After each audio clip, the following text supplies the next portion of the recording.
16 फरवरी भौतिक विज्ञान यानी कि फिजिक्स का जो पेपर है कक्षा 12 का, वो पूरा का पूरा पेपर प्यारे विद्यार्थियों हमने यहाँ से ले लिया है। और इस पेपर का जो सॉल्यूशन है आगे आपको इस वीडियो में मिल जाएगा।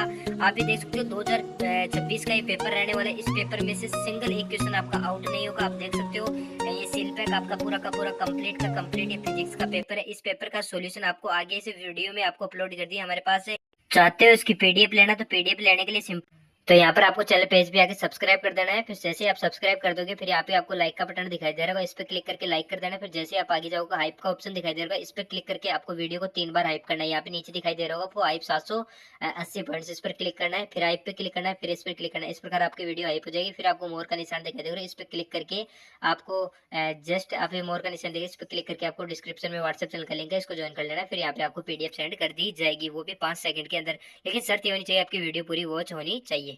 नमस्ते मेरे प्यारे भाई, मैं आप सभी के लिए लेकर आ चुका हूं जो 16 फरवरी को आपको पूछा जाएगा कि इसका भौतिक विज्ञान का जो आपका पेपर है वो पूरा का पूरा पेपर लेकर आ चुका हूं। उच्च माध्यमिक परीक्षा 2026 का ये पेपर रहने वाला है। ये सेम टू सेम पेपर आपकी एग्जाम में छपने वाला है। प्यारे विद्यार्थियों, इस पेपर को यदि आप तैयार कर लेते हो तो आप 56 में से 56 मार्क्स अचीव कर पाओगे। इस पेपर में आपको समय 3 घंटे और 15 मिनट मिलने वाले हैं और टोटल प्रिंटेड पेज है 19 रहने वाले हैं। पेपर लेंथ ही आपका रहने वाला है, तो समय बिल्कुल भी आपको खराब नहीं करना है। शुरू से आपको स्टैंडर्ड लेवल लेके चलना है। तो यहाँ पर देखिएगा आपको इसमें नीचे कुछ निर्देश दिए हुए हैं, तो इनको देखिएगा। निर्देश में आप देख सकते हो आपको ये परीक्षार्थी सर्वप्रथम प्रश्न पत्र पर अपना नामांकन अवश्य लिखे, सभी प्रश्न करने अनिवार्य है और प्रत्येक प्रश्न की उत्तर पुस्तिका में आपको उत्तर लिखना है। फिर यहाँ से इनकी जो आपको 2 सेलें लगी हुई है, बिल्कुल देख सकते हो। आज का जो आपने इंग्लिश का पेपर देखा वो इसी प्रकार आया होगा और इसी प्रकार आपका पेपर इसी भौतिक विज्ञान का आपको पूछा गया है। तो इसकी सील है प्यारे भाइयों मैंने हटा ली है और इसको अब हल करते हैं। तो यहाँ पे आपको कुछ ये निर्देशांक दिए हुए हैं, इनको भी आप मैं आपको जूम करके दिखा देता हूँ, आप इनको जूम करके देख सकते हैं। यानी कि जिनके आंतरिक खंड है उनके सभी के उत्तर एक साथ आपको लिखने हैं और प्रश्न पत्र के हिंदी व अंग्रेजी के रूपांतरण किसी प्रकार की त्रुटि अंतर विरोधाभास होने पर हिंदी भाषा के प्रश्न को सही माने और प्रश्न का उत्तर लिखने से पूर्व प्रश्न क्रमांक अवश्य लिखें और प्रश्न क्रमांक 14, 15, 16, 17 व 18 के आंतरिक खंड यानी सेक्शन आपको दिए हुए हैं। फिर सबसे पहले आपसे पूछा गया है पहले विद्यार्थियों खंड ए के अंदर आपसे बोला कि बहुविकल्पीय प्रश्न 1 से आपको आपके 18 आपसे बोले हैं जो आपको ऑब्जेक्टिव क्वेश्चन पूछे हैं। एक क्वेश्चन आपका आधे मार्क्स का रहने वाला है। तो पहला प्रश्न देखिएगा कि आर त्रिज्या के एक समान आवेशित पतले गोले के कारण उसकी सतह के अंदर किसी बिंदु पर आपको विद्युत क्षेत्र का मान पूछा है। तो वो आपका विद्युत क्षेत्र का आपसे क्या पूछा है मेरे प्यारे भाई, आपको यहाँ पे विद्युत क्षेत्र का आपसे क्या पूछा है, मान पूछा है। तो यहाँ पे जो आपका राइट आंसर हो जाएगा वो आपका राइट आंसर हो जाएगा, यहाँ पे दिया है KQ/R²।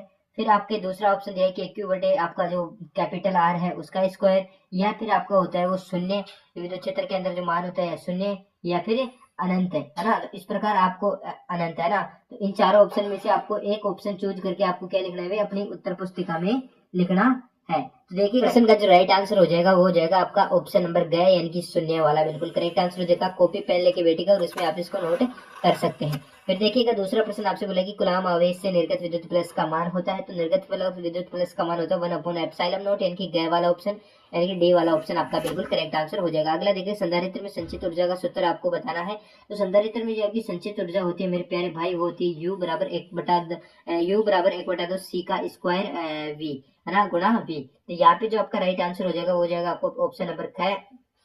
ठीक है, यहाँ पे ऑप्शन नंबर ख आपका बिल्कुल क्या हो जाएगा, करेक्ट आंसर हो जाएगा 1/2 C² V। ठीक है, अगला देखिएगा अगला प्रश्न आपसे क्या बोल रहा है, अगला प्रश्न आपसे बोल रहा है आप इसमें जाओगे और इस प्रकार आपको हटाना है यहाँ से और इसमें आपको इस प्रकार करना है। और आप इसमें संधारित्र ऊर्जा का सही सूत्र नहीं है पूछा है, तो संधारित्र का सही सूत्र आपका नहीं है हो जाएगा और बाकी के आपके सूत्र होते हैं। तो नहीं है आपका ख वाला ऑप्शन बिल्कुल क्या हो जाएगा, राइट आंसर हो जाएगा। अगला देखिएगा अगला प्रश्न आपसे बोला है कि धातु का ताप बढ़ाने पर उसका प्रतिरोध बढ़ता है क्योंकि। तो यहाँ पे इसका जो आपका राइट आंसर हो जाएगा प्यारे भाई वो हो जाएगा आपका क्रांतिकाल कम हो जाता है, या फिर इलेक्ट्रॉनिक द्रव्यमान है वो बढ़ जाता है, या फिर इलेक्ट्रॉनिक घनत्व कम हो जाता है, या फिर उपयुक्त में से कोई नहीं। तो मेरे प्यारे भाई यहाँ पे आपका हो जाता है क्रांतिकाल क्या हो जाता है, कम हो जाता है। अगला देखिएगा परिनालिका के अंदर क्षेत्र की जो तीव्रता होती है वो आपको बतानी है। तो वो होती है आपकी यहाँ पे आपका ब वाला ऑप्शन राइट आंसर हो जाएगा। अगला देखिएगा अगला प्रश्न आपसे बोलेगा कि किसी प्रतिचुंबकीय पदार्थ में चुंबकीय प्रवृत्ति होती है वो कितनी होती है, तो यहाँ पे आपका ए वाला ऑप्शन राइट आंसर हो जाएगा। अगला देखिएगा, अगला प्रश्न आपसे बोला है कि एक कुंडली की लंबाई में अपरिवर्तित रखकर उसके फेरों की संख्या को 2 गुनी कर दी जाए तो स्वप्रेरित होता है। तो जो आपका स्वप्रेरित होता है वो आपका 4 गुना हो जाता है। कितना हो जाता है? 4 गुना हो जाता है। ए वाला ऑप्शन आपका बिल्कुल राइट आंसर हो जाएगा। अगला देखें कि अनुनाद की अवस्था में एलसीआर परिपथ में शक्ति गुणांक होता है, तो शक्ति गुणांक आपको बताना है, तो वो मेरे प्यारे भाई आपका 1 हो जाएगा। से वाला ऑप्शन राइट आंसर हो जाएगा। अगला देखिएगा, एक प्रत्यावर्ती धारा का शिखर मान 6 एम्पियर है तो धारा का वर्ग माध्य मूल मान होगा, तो ये आपको बताना है। तो मेरे प्यारे भाई इसका जो आपका राइट आंसर हो जाएगा वो आपका हो जाएगा, यहाँ पे आपका हो जाएगा वो आपका जो यहाँ पे राइट आंसर हो जाएगा वो हो जाएगा आपका गए वाला ऑप्शन 6 एम्पियर है, तो गए वाला। इसका जो फुल सॉल्यूशन है वो कल देने वाला हूँ। अभी मैं आपको इसके आंसर्स बता रहा हूँ, तो इसका कल सॉल्यूशन हो सके तो कल कंफर्म हो जाएगा, तो मैं इसका फुल सॉल्यूशन भी आपको दे दूंगा। यहाँ पे देखिए कि अन्योन्य प्रेरण सिद्धांत पर आधारित है, तो यहाँ पे जो आपका राइट आंसर हो जाएगा वो हो जाएगा ट्रांसफार्मर। अगला देखिएगा, अगला प्रश्न आपसे बोल रहा है कि एक टैंक की तली थोड़ा सा ऊपर उठी हुई दिखाई देती है, यदि उसमें द्रव भरा है, तो यहाँ पे जो आपका राइट आंसर हो जाएगा वो हो जाएगा आपका अपवर्तन के कारण, यानी ए वाला ऑप्शन आपका बिल्कुल क्या हो जाएगा? राइट आंसर हो जाएगा। अगला देखिए कि किसी अवरोधक के किनारे प्रकाश किरणों के मुड़ने की प्रक्रिया क्या कहलाती है, तो क्या कहलाती है? आपकी विवर्तन कहलाती है, तो बे वाला ऑप्शन आपका बिल्कुल क्या हो जाएगा? राइट आंसर हो जाएगा। इस प्रकार देखिएगा, फिर आपसे आगे बोला है कि कार्यफलन आवश्यक ऊर्जा है, तो कार्यफलन की आवश्यक ऊर्जा है ये आपको बताना है। तो मेरे प्यारे भाई यहाँ पे जो आपका राइट आंसर हो जाएगा वो आपका यहाँ पे हो जाएगा से वाला ऑप्शन। अगला देखिएगा, अगला प्रश्न आपसे बोला कि बोहर कक्षा की त्रिज्या r पूर्णांक n व नियतांक k के संबंध में आपको बताना है। मेरे प्यारे भाई यहाँ पे आपका ख वाला ऑप्शन क्या हो जाएगा? ख वाला यहाँ पे, यानी जो इसका जो राइट आंसर हो जाएगा वो आपका हो जाएगा ख वाला ऑप्शन आपका बिल्कुल ख वाला ऑप्शन आपका बिल्कुल क्या हो जाएगा? करेक्ट आंसर हो जाएगा। के में संबंध पूछा है आपसे, तो यहाँ पे आपका ख वाला ऑप्शन है वो बिल्कुल क्या हो जाएगा? करेक्ट आंसर हो जाएगा। हाँ, बिल्कुल ख वाला ऑप्शन आपको बिल्कुल राइट आंसर हो जाएगा। अगला देखिएगा, अगला प्रश्न आपसे बोला है कि जो आपके चिरसम्मत सिद्धांत के अनुसार रदरफोर्ड मॉडल में इलेक्ट्रॉन पथ होता है, तो इलेक्ट्रॉन पथ कौन सा होता है ये आपको बताना है। तो मेरे प्यारे भाई वो होता है आपका सर्पिला वक्र का, यानी द वाला ऑप्शन आपका बिल्कुल करेक्ट आंसर हो जाएगा। अगला देखिएगा, अगला प्रश्न आपसे बोला है, अगला प्रश्न आपसे बोला कि एक एमयू के बराबर द्रव्यमान जो तुल्य ऊर्जा होती है वो आपको बतानी है, तो वो कितनी होती है? मेरे प्यारे भाई स वाला ऑप्शन आपका यहाँ पे करेक्ट आंसर हो जाएगा। बैंड ऊर्जा अंतराल का अधिकतम होती है, तो यहाँ पे जो आपका करेक्ट आंसर हो जाएगा वो हो जाएगा कुचालक। ठीक है, फिर अगला नए चालक में सामान्यता पर इलेक्ट्रॉन होलों की संख्या का अनुपात है, तो अनुपात आपको बताना है। मेरे प्यारे भाई यहाँ पे जो आपका हो जाएगा 1:1 हो जाएगा, यानी स वाला ऑप्शन आपका बिल्कुल करेक्ट आंसर हो जाएगा। अगला देखिएगा, अगला दूसरा क्वेश्चन आपसे बोला है कि रिक्त स्थानों की आपकी पूर्ति करनी है। पहला देखिएगा कि आपसे बोला है, पहला प्रश्न बोला है इसमें कि जो द्विध्रुव अक्षीय और निरक्षीय स्थितियों में विद्युत क्षेत्र का जो अनुपात होता है वो कितना होता है? विद्युत क्षेत्र का जो आपका अनुपात होगा वो मेरे प्यारे भाई वो आपका होगा 2:1 होता है। यहाँ पे आपको 2:1 लिखना है। फिर यहाँ पे पूछेगा विद्युत प्लस का ऐसा ही मात्रक होता है, तो विद्युत प्लस का जो ऐसा ही मात्रक होता है, जो आपका विद्युत प्लस का ऐसा मात्रक होता है न्यूटन गुणा मीटर पर सेकेंड स्क्वायर न्यूटन है।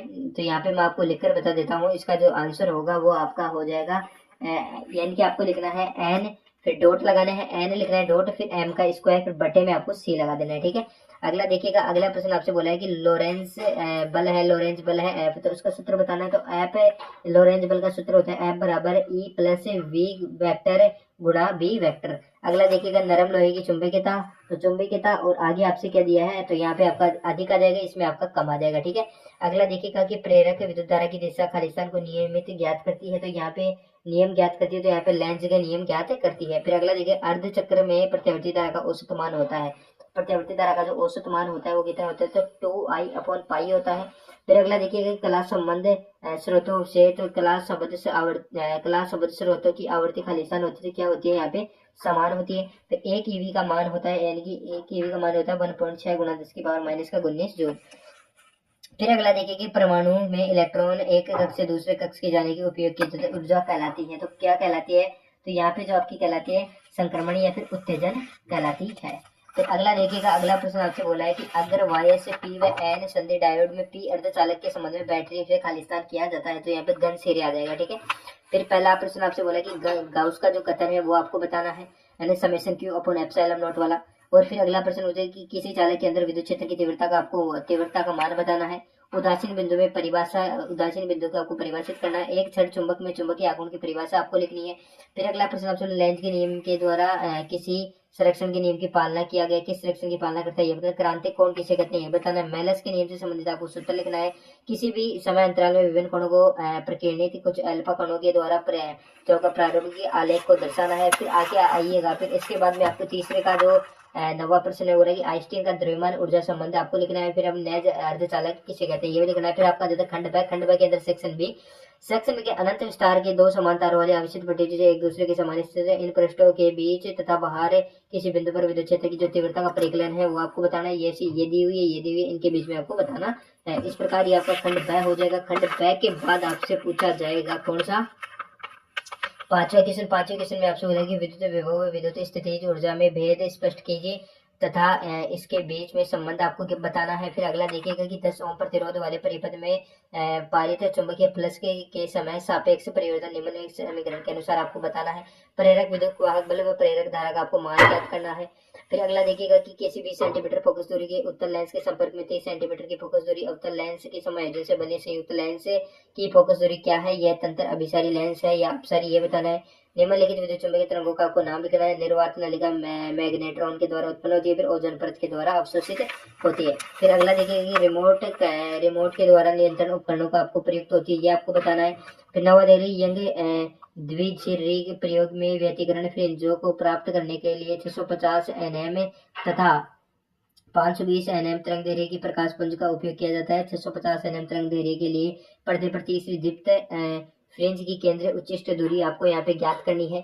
मेरे प्यारे भाई इसकी सॉल्यूशन से एक जो पीडीएफ है आपको वो मिल जाएगी, आपको वीडियो को जिस प्रकार आपको बताया गया था आगे वो कर देना है। हाइगन के कारण सिद्धांत में प्रकाश अपवर्तन हेतु स्नेल नियम आपको उत्पन्न करना है। परमाणु के रदरफोर्ड मॉडल की दो कमियां आपको लिखने, नाभिक संलयन का क्या तात्पर्य, इस अभिक्रिया को आपको बताना है। फिर अगला देखिएगा कि आदर्श पीएन संधि डायोड के लिए आईओवी में अभिलाक्षणिक वक्र बनाए हुए अग्र बायस अवस्था में गति प्रतिरोध की परिभाषा कीजिए, आवश्यक चित्र आपको बनाना है। इस प्रकार आपके 13 क्वेश्चन कंप्लीट होते हैं। फिर आपका आ जाता है कौन से क्वेश्चन भाई, यहाँ पे आपका आ जाता है सेक्शन सी। सेक्शन सी के अंदर आपसे बोला है कि किसी चालक में प्रतिरोध और प्रतिरोधकता हेतु व्यंजन में चालक के प्रति एकांक आयतन मुक्त इलेक्ट्रॉन की संख्या विश्रांति काल को आपको पदों में व्यक्त करना है। दिए गए वैशिष्ट स्टोन से तो अवस्था में अज्ञात प्रतिरोध आर की आपको गणना करनी है। फिर यहाँ पे आपको अथवा में पूछा है इससे, और फिर अथवा में आप देख सकते हो ये क्वेश्चन आपसे पूछे गए हैं। फिर इसके बाद आपके आ जाता है 15 क्वेश्चन। 15 क्वेश्चन में आपको बायो सावर्ट का नियम लिखना है। एक इलेक्ट्रॉन गति पे पथ में जबकि वह चुंबकीय क्षेत्र में प्रवेश करता है उसके लिए लंबवत थीटा ये दिया हुआ है। फिर इसके अथवा में पूछा। फिर 16 प्रश्न पूछेगी प्रकाश विद्युत सेल में प्लांक नियतांक का मान आपको ज्ञात करना, निम्नलिखित चित्र से बताना है। इसमें आपको ये दो क्वेश्चन पूछेगी, निरोधी विभव आपतित प्रकाश की आवृत्ति मध्य वक्र आप बनाइए, और एक विशिष्ट प्रयोग में प्रकाश विद्युत वोल्टता 1.5 है तो उच्च जो आपकी उत्सर्जित प्रकाशिक इलेक्ट्रॉनिक उच्चतम गतिज ऊर्जा कितनी होगी। फिर आगे आपसे बोला गया है इसके अथवे के क्वेश्चन है। अथवे के बाद आपको सेक्शन डी बोला है, और यहाँ पे एलसीआर परिपथ में एसी वोल्टता को समझाना है और इसके पेज में आरेख के द्वारा हल को आपको समझाना है। फिर इसमें 500 हर्ट्ज की 200 वोल्ट की प्रत्यावर्ती वोल्टता में एलसीआर परिपथ से जुड़ा गया। एल का मान इतने दिया है, एल का मान 8.1 आपको एमएच दिया हुआ है, सी का मान 12.5 माइक्रोफेरेड दिया हुआ है, आर का मान 50 ओम दिया है। प्रतिरोध से शुरू से आपको विभवांतर आपका ज्ञात करना है। फिर यहाँ पे आपका आ जाता है मेरे प्यारे भाई, यहाँ पे आपका 18वां क्वेश्चन आ जाता है कि प्रकाश के परावर्तन किसे कहते हैं, और प्रकाश परावर्तन के नियमों को आपको समझाना है। अथवा में आपसे इस प्रकार का क्वेश्चन देखिए, उत्तल दर्पण में फोकस दूरी को परिभाषित करें, उत्तल गोलीय दर्पण के लिए फोकस दूरी की वक्रता त्रिज्या संबंध स्थापित कीजिए, और समतल दर्पण की फोकस दूरी आपको लिखनी है। तो मेरे प्यारे भाई इस प्रकार आपका ये पेपर फिजिक्स का पेपर आने वाला है। ये मैंने आपको क्वेश्चन दिखाएंगे, कल फुल सॉल्यूशन की वीडियो आपके इसके पास आ जाएगी यदि आप डिमांड करोगे तो, क्योंकि वो वीडियो कम से कम 1 घंटे की आपकी बनेगी जिसमें आपको पूरी कंप्लीट समझाया जाएगा। मिलते हैं किसी नेक्स्ट वीडियो में, तब तक के लिए धन्यवाद। यदि वो वीडियो चाहिए तो आपको लिखना पड़ेगा कि पार्ट 2 आपको कमेंट में लिखना पड़ेगा, तो उसमें आपको प्रत्येक क्वेश्चन को अच्छी प्रकार से समझाया जाएगा और आपके पास फुल सॉल्यूशन आ जाएगा। मिलते हैं किसी नेक्स्ट वीडियो में, तब तक के लिए धन्यवाद।